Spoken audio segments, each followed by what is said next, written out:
이 시간 내가 누구이기에 라는 제목으로 함께 말씀 나누도록 하겠습니다.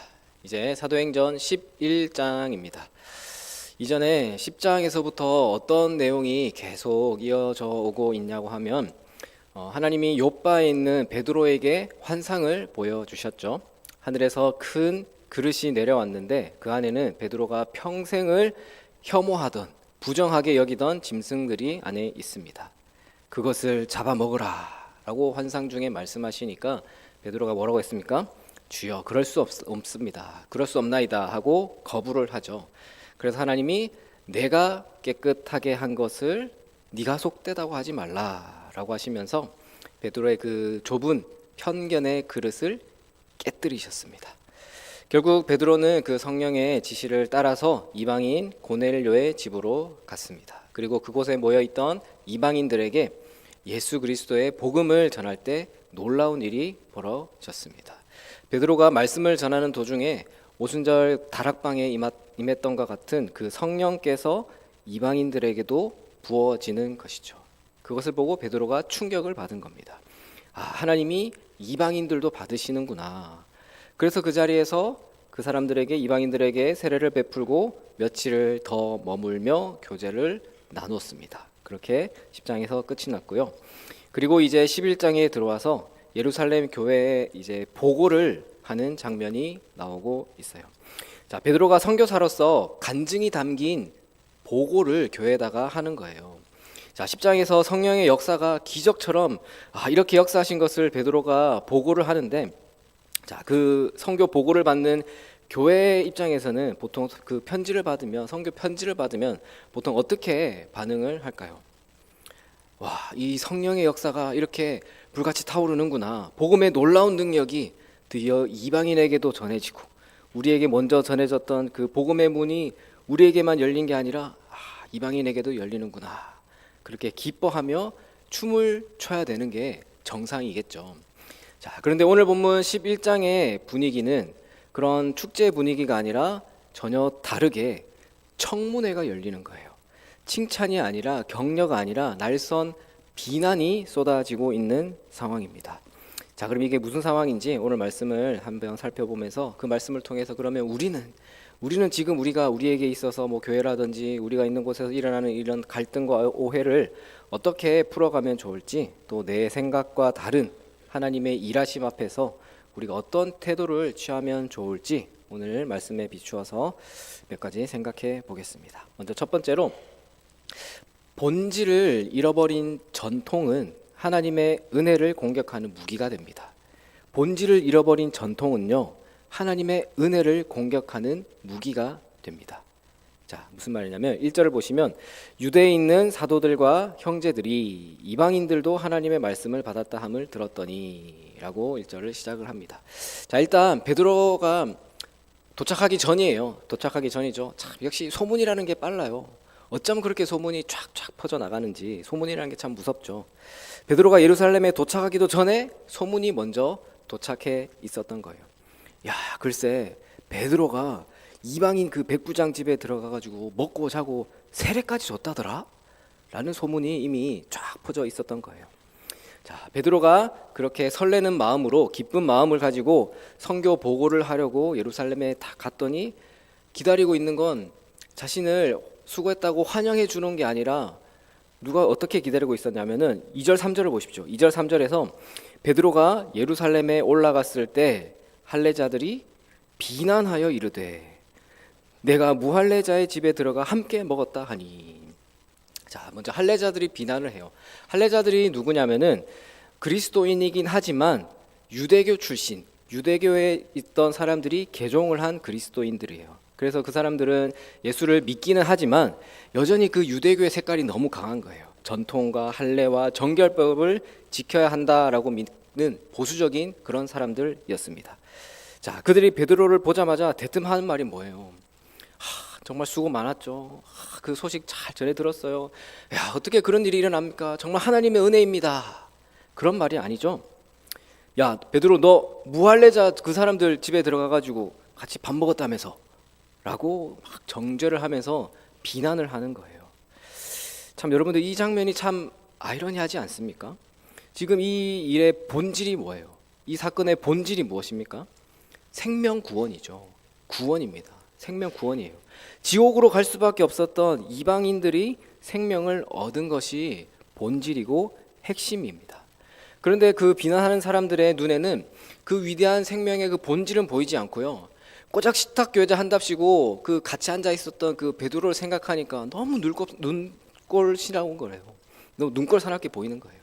왜 규정을 어긴 거야? 왜 종전대로 전례대로 하던 대로 안 하고 왜 네 마음대로 한 거야? 라고 하는 거죠. 참 이런 모습이 바로 우리 인간이 가진 종교적인 맹점입니다. 그렇지 않습니까? 우리가 이런 어떤 프레임에 딱 갇히면요, 그것도 종교적인 프레임에 딱 갇히면 다른 이야기가 안 들어와요. 안 들려요. 아무리 큰 은혜가 임해도 내 고정관념과 맞지 않으면 그게 은혜로 다가오지 않는 것이죠. 나의 신학적으로 가지고 있는 그런 지식, 내가 살아온 경험으로 가지고 있는 그런 신앙의 패턴, 우리 교회가 따르고 있는 전통, 이런 게 딱 색안경이 되어가지고 그 너머에서 일하시는 하나님의 역사를 보지 못하게 가려버리는 것입니다. 한국 교회사에도 이런 일이 있었어요. 뭐 한국 교회사라고 해서 뭐 구한말 옛날 이야기가 아니고 1960년대의 일인데요. 60년대 한국의 유명한 그 주석책을 쓰신 두 분의 신학자 우리 박사님들이 계세요. 한 목사님이 계시는데, 그런데 이분이 당시 교단 총회로부터 문책을 당한 사건이 있었습니다. 이유가 뭐냐면요. 뭐 요즘 뭐 사회 뉴스 사회면에 나오듯이 막 어떤 큰 범죄를 저질러 가지고 뭐 교회 돈을 횡령을 했거나 아니면 뭐 몇십억을 내놓으라고 하거나 아니면 뭐 성범죄를 저지른 그런 큰 범죄를 저질러서 그렇게 문책을 당한 게 아니에요. 바로 주일날 택시 탔다고, 주일날 택시 탔다는 그 이유로 그렇게 문책을 당한 거예요. 그 사정이 뭐냐 하니까 당시에 이 목사님이 동료 선교사님이 그 외국에 있다가 여기 한국에 들어왔다가 다시 본국으로 돌아간다라는 그 일정을 소식을 듣고 배웅을 해주려고 그 떠나는 부둣가로 배웅을 해주려고 갈 참이었어요. 근데 시간이 촉박하니까 도저히 시간 맞출 수가 없어서 택시를 타고 간 거죠. 근데 그게 주일이었던 거예요. 그 당시에 보수적인 그런 교단 분위기에서 주일에 돈을 쓰고 대중교통 이용한다는 것은 안식일을 범하는 죄다라고 여겼거든요. 그래서 총회에서 목사님을 소환해가지고 주일을 범했으니 회개하십시오라고 압박을 했다고 해요. 그래서 이 목사님이 항변하기를 동료를 사랑으로 배웅하려던 것이 내가 율법을 어긴 게 아닙니다. 율법의 완성은 사랑이지 않습니까? 라고 변호를 했지만 결국 그 거센 비난을 견디지 못하고 그 교단을 떠나야만 했다라고 합니다. 여러분들 생각 한번 해보십시오. 이 동료 선교사님을 향한 사랑과 배웅이라는 그 본질은 사라지고 택시를 탔느냐, 주일날 그렇게 했느냐 안 했느냐 그 껍데기만 남아가지고 정죄하는 그 칼날을 휘둔 것입니다. 참 저도 그런 그 교단에서 자랐거든요. 그런 보수적인 교단에서 자라와가지고 저 어릴 때만 해도 참 90년대만 해도 참 그런 분위기가 아주 강했어요. 주일날 교회 우리 주일학교 초등부 뭐 간식 샀다고 부장님이 막 불려가가지고 막 혼나는 것도 막 보고 그랬거든요. 그리고 또 뭐 배달 뭐 주문을 하면은 오늘 지불하면 안 되니까 주일날 지불하면 안 되니까 토요일날 미리 가가지고 결제하고 그랬던 게 기억이 있어요. 또 저도 그런 분위기에서 자라다 보니까 어쩌다가 뭐 친구들이랑 주일날 뭐 놀러 가거나 뭐 형들의 막 그 꼬시는데 막 넘어가가지고 그 100원짜리 오락실 있잖아요. 그런데 한번 가면은 손이 벌벌벌 떨리는 거예요. 그냥 하루 종일. 또 그때는 당시에는 거기 실내에서 흡연을 다 했어요. 그때까지는. 그러니까 갔다 오면 담배 냄새는 몸에 배어 있죠. 애가 뭔가 얼굴이 상기돼가지고 막 손을 뭐 안절부절하고 있으니까 왜 티가 안 나겠어요. 그러면 그날 오늘 뭐 했길래 얘가 이러나 어디 갔다 왔냐. 그러면 이제 이실직고를 하면은 그날은 막 비 오는 날 먼지 나듯이 막 쥐어 터지는 거였어요. 그래도 그 신앙의 정신은 참 정말 높이 사고 배울 점이 참 많아요. 또 제가 토요일은 다음날 주일인데 할머니 댁에 가서 자는 걸 좋아했어요. 왜냐하면 같은 지역에 있고 같은 교회 다니니까 같이 교회 가면 되니까요. 또 왜냐하면 밤새 TV를 봐도 뭐 아무 말씀 안 하시거든요. 그때 뭐 TV라고 해봐야 그 애국가 나올 때인데 그때까지 보지도 못하고 피곤해서 뭐 넘어가긴 하지만 그래도 그러면 딱 잠을 자고 다음 날 이제 할아버지가 아침에 일찍 일어나셔가지고 보일러 틀면 안 되거든요. 보일러 틀고 그러면 안 돼요. 돈 쓰면 안 되니까 그거 기름 또 떼면 돈이니까 마당에 아궁이에 불을 지펴가지고 그 물을 데워가지고 막 씻으라고 물 받아주시고 또 줄 가서 헌금하라고 빳빳한 그 1,000원짜리 헌금을 연보하라고 주시고 그랬거든요. 참 지금 생각해 보면 어떤 마음으로 어떤 신앙으로 그렇게 하셨을까 이해는 돼요. 이해는 됩니다. 근데 저는 그렇게까지 하라고 하면 이제 못 하겠어요. 그래도 그렇게 신앙을 지켜왔던 믿음의 선대들이 있었기 때문에 지금 우리가 이렇게 신앙생활을 하는 거 아니겠습니까? 근데 주일날 돈을 쓰고 뭐 택시를 타고 뭐 어떻게 했다고 하는 그 모습이 이런 예루살렘 교회 할례자들 그 사람들이랑 너무 똑같은 것 같아요. 이방인이 구원을 받았느냐라는 그 본질은 사라지고 왜 같이 밥을 먹었냐고, 왜 그 사람들에게 할례 줬냐고, 세례 줬냐고 하는 그 율법 조항만 남은 것이죠. 참 오늘날 우리에게도 이런 모습이 참 많이 있어요. 누군가 제안하거나 또 전과 다른 새로운 시도를 할 거나 그럴 때 우리 형식에 맞지 않습니다. 전례가 없습니다. 종전대로 합시다. 이런 생각이 먼저 들 때가 있거든요.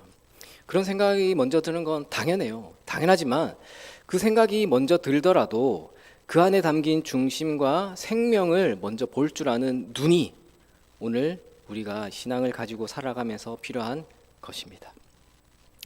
자, 그렇게 두 번째로 오해를 푸는 가장 강력한 변호는 논쟁이 아니라 객관적인 증언입니다.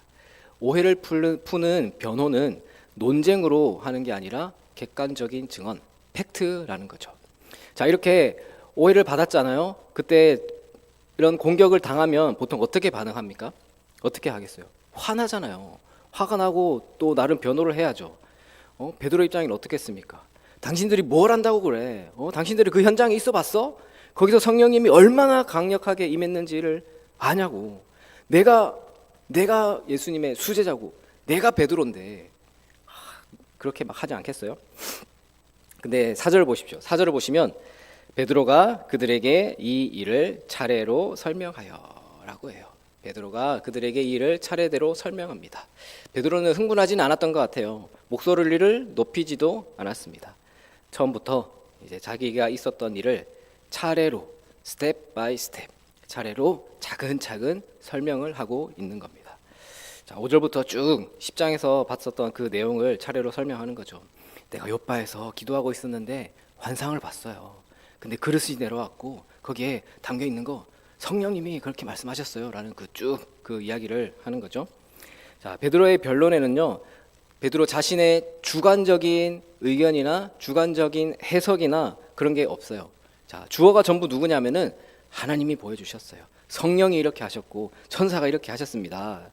그러니까 이 일은 내가 계획한 것이 아니라 하나님이 하신 겁니다 라는 것을 담담하게 오히려 간증을 하고 있는 거죠. 자, 특히 여기서 우리가 놓치지 말아야 할 아주 중요한 디테일이 있습니다. 12절을 보시면 성령이 내게 명하사 아무 의심 말고 함께 가라 하시매 이 6 형제도 나와 함께 가서 그 사람의 집에 들어가니 라고 하는데요. 베드로는 혼자가 아니었어요. 요바에서부터 6명의 형제들을 데리고 갔고 지금 예루살렘의 지금 청문회 자리에서도 함께 자리를 하고 있는 거죠. 베드로까지 합치면 지금 7명이 그 자리에 서가지고 이런 상황에 놓여 있는 겁니다. 자, 유대인의 법에서는 증인이라고 하면은 보통 법정에서 2-3명이면 충분합니다. 2-3사람이라는 표현이 많이 나오잖아요. 자, 그런데 7명이라는 이 숫자에 이미 상징적인 의미가 있는 것이죠. 완전수라고 하잖아요.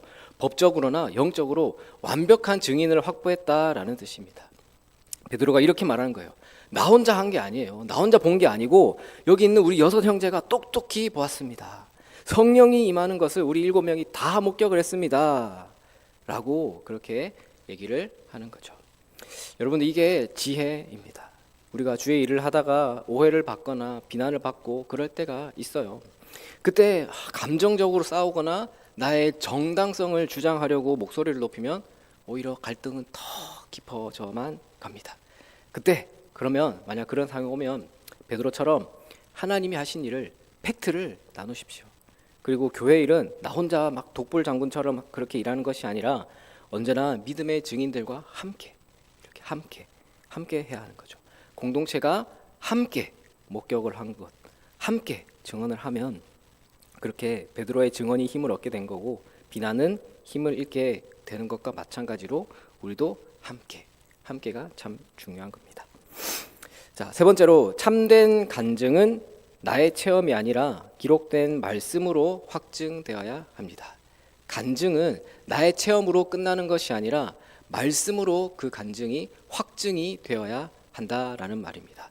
자, 이 부분이 오늘 본문의 핵심이자 우리가 꼭 짚고 넘어가야 할 적용점입니다. 많은 분들이 그러시잖아요. 내가 기도하다가 하나님의 음성을 들었습니다. 꿈에 하나님이 그런 환상을 보여주셨습니다. 라는 간증을 합니다. 물론 귀한 은혜이죠.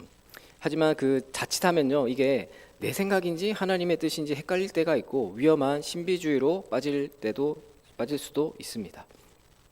자, 베드로는 그러면 자신의 그 체험이 하나님으로부터 왔다라는 것을 어떻게 증명을 했습니까? 하나님이 시키신 거다, 하나님이 하신 거다라는 증거가 뭐겠습니까? 단순히 내가 신기한 체험을 했다 해서 멈추지 않았어요. 16절을 보시면 16절에서 내가 주의 말씀에 요한은 물로 세례를 베풀었으나 너희는 성령으로 세례를 받으리라 하신 것이 생각났노라. 자, 이게 중요합니다. 베드로는요, 이방인들에게 성령이 임하는 현상을 봤을 때 주의 말씀, 그러니까 예수님의 말씀을 떠올렸습니다. 내 생각으로 내 가치관을 가지고 결정하고 행동한 것이 아니라 예수님의 말씀이 있었다라는 것이죠. 주님이 승천하시기 전에 성령으로 세례를 받으리라라고 하셨지. 지금 그 현상이 바로 그때 말씀하신 그 현상이 바로 지금 우리에게 이루어지는 지금이구나라고 오늘날로 치면은 성경을 근거로 드는 겁니다. 자, 진짜 성령의 역사는요, 반드시 이렇게 기록된 말씀과 짝을 이룹니다. 세트예요. 같이 가는 거예요. 만약 누군가 하나님이 나에게 이렇게 말씀하셨어요 라고 하는데 그게 성경 말씀이나 그런 우리가 크게 보고 있는 성경의 말씀의 원리에서 벗어난다면 그것이 진짜라고 할 수 있을지 우리가 참 고민을 해봐야 된다라는 거죠. 그러나 분명하게 베드로의 지금 이렇게 하는 간증이 힘이 있었던 이유가 뭐냐면요, 분명히 확실한 신비한 체험이 있었기 때문이기도 하지만 그 체험이 분명하게 예수님이 하신 말씀이 그대로 이루어진 것이기 때문입니다. 그래서 참 신학교 가면은 참 간증에 대해서 부정적으로 조심해야 된다, 경계해야 된다라는 그런 가르침을 되게 많이 하거든요. 왜냐하면 간증하다 보면 말씀이 없는 경우가 많기 때문에 그렇게 주의를 시킵니다. 팩트도 아닐 뿐더러 말씀도 없고 자기 생각과 경험을 하나님이 하신 것처럼 포장을 해가지고 그렇게 경계를 많이 하는데, 자, 그러면 지금 그런 간증이라는 것을 경계를 해야 된다. 그러나 그래도 간증에 어떤 조건이 필요한데 그런 부합 조건이 있다고 한다면 지금 베드로의 입장에서는 예수님이 하신 말씀과 겪었던 팩트가 다 포함이 되어 있는 거죠. 자, 그래서 17절에서 이렇게 결론을 내리는 거예요. 17절에서 그런즉 하나님이 우리가 주 예수 그리스도를 믿을 때 주신 것과 같은 선물을 그들에게도 주셨으니 내가 누구에게 하나님을 능히 맡겠느냐 하더라. 자, 여기서 같은 선물, 똑같은 선물을 주셨다라는 표현이 중요합니다. 내가 한 거 아니야. 내가 준 거 아니야. 하나님이 우리 사도들에게 주신 성령이나 저 이방인들에게 주신 성령이나 똑같은 품질, 똑같은 물건, 똑같은 선물이야. 차별이 없어. 라는 이야기를 하는 거예요. 그래서 그 이어지는 고백, 내가 누구에게 그 하나님을 맡겠느냐라는 말이 이런 뜻이에요. 그래서 여러분들 솔직히 저도 싫었어요. 저도 뼛속까지 유대인입니다. 저도 부정한 짐승들, 그 사람들 상대도 하기 싫었어요. 그런데 하나님이 하시겠다는데, 하나님이 그들에게 성령을 부어주시겠다는데 감히 내가 한낱 피조물인 나 따위가 내가 누구이기에 어떻게 창조주 하나님의 앞길을 막아설 수 있겠습니까? 저는 그저 항복하고 따라갈 수밖에 없었습니다 라고 하는 것입니다. 이렇게 고백을 하니까 그러면 어떤 반응이 있었냐? 18절에서 그들이 이 말을 듣고 잠잠하여 하나님께 영광을 돌려 이르되 그러면 하나님께서 이방인에게도 생명 얻는 회개를 주셨도다 하니라.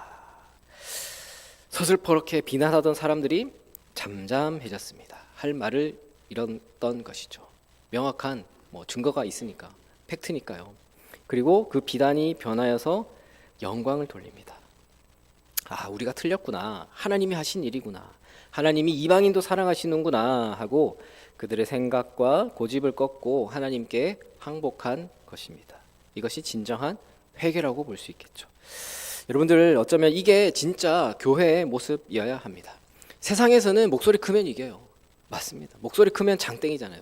근데 교회는 그렇지 않습니다. 목소리 큰 사람이 이기는 곳이 아닙니다. 교회는 내 생각과 주장을 관철시키는 그런 곳이 아니에요.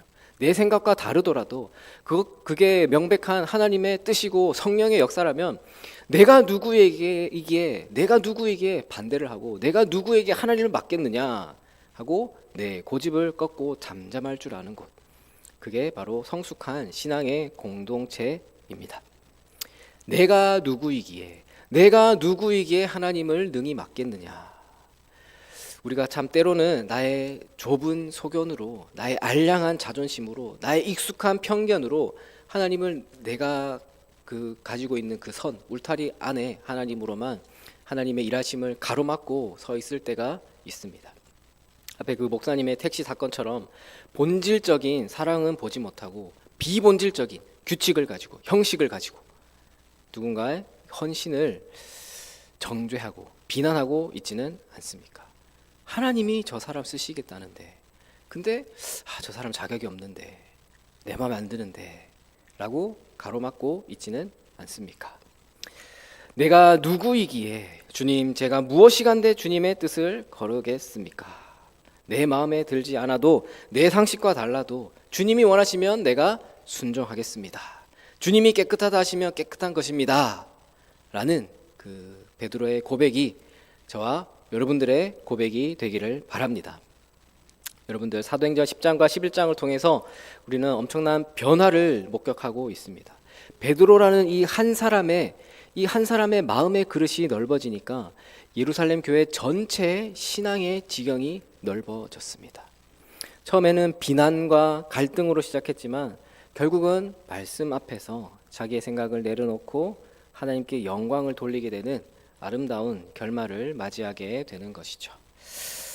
우리 교회 안에도 이런 은혜가 있기를 소망합니다. 본질은 사랑입니다. 형식을 따지다가 사랑을 놓치는 그런 어리석음을 범하지 마시기를 바랍니다. 혹시 오해가 생기면 감정으로 싸우지 마시고 베드로처럼 차근차근 하나님 하신 일을, 팩트를 나누는 거예요. 간증을 하는 거예요. 무엇보다 내 뜻이 아니라 하나님의 뜻이 이루어지는 것을 가장 큰 기쁨으로 여기는 베드로와 같은 겸손한 그런 종들이 다 되시기를 바랍니다. 그래서 우리가 삶을 살아가면서 내 뜻대로 안 되는 일 앞에서, 혹은 이해할 수 없는 그런 상황들 앞에서 내가 누구이기에 하나님을 맡고 제안하겠습니까? 주님, 주님의 뜻대로 하옵소서라는 그 고백이 우리의 고백이 되기를 바랍니다. 네, 고집을 꺾고 말씀 앞에 항복하고 순종함으로 그 가운데 놀라운 하나님의 영광과 은혜가 가득한 삶을 살아가시는 여러분들이 다 되시기를 주님의 이름으로 축원합니다. 기도하겠습니다.